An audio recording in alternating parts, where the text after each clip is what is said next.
চারিদিকে প্রচণ্ড মেঘ করে আছে, কুয়াশা।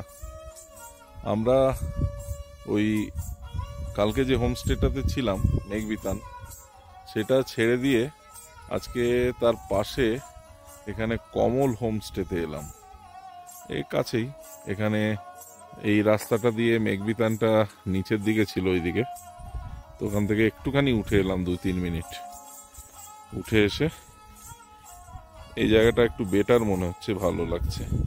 আমরা আসলে এখানেই বুকিংটা চেয়েছিলাম 3 দিনের জন্যে, কিন্তু এটা ফুল ছিল বলে কালকে রাতে আমরা পাইনি। তো এই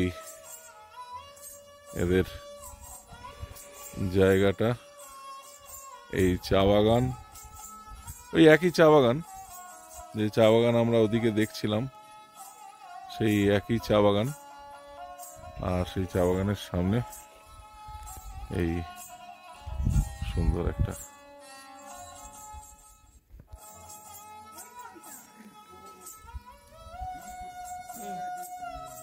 রাখো, তোমার কাছে নিচ্ছি।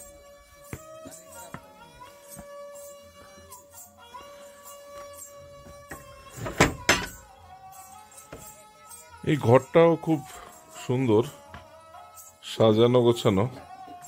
মোটামুটি 4 জন লোক থাকার বন্দোবস্ত, এবং আমরা যেহেতু 2 জন আছি সেজন্য একটু আমাদের ভাড়াটা আমাদের থেকে বেশি নিচ্ছে। আর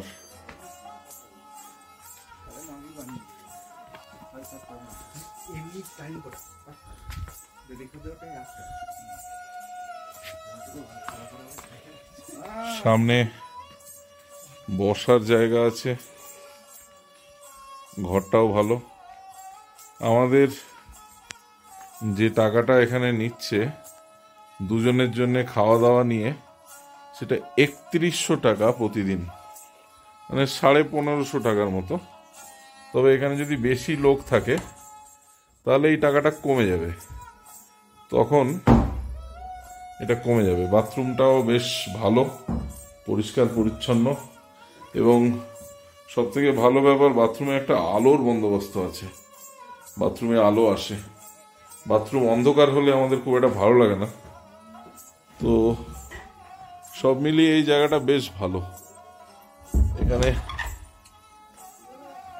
আমরা 3 দিন থাকবো ভেবেছিলাম, কিন্তু গতকাল পাইনি বলে মেঘবিতানে থাকতে হয়েছে।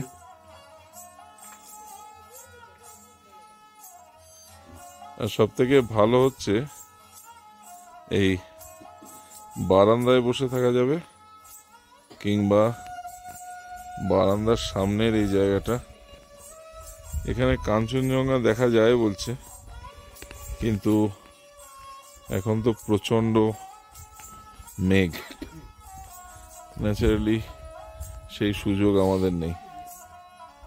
যাই হোক, সব মিলিয়ে এই কমল হোমস্টেটা বেশ ভালো, শিটংয়ের একটা রেকমেন্ড করার মতো জায়গা বটে।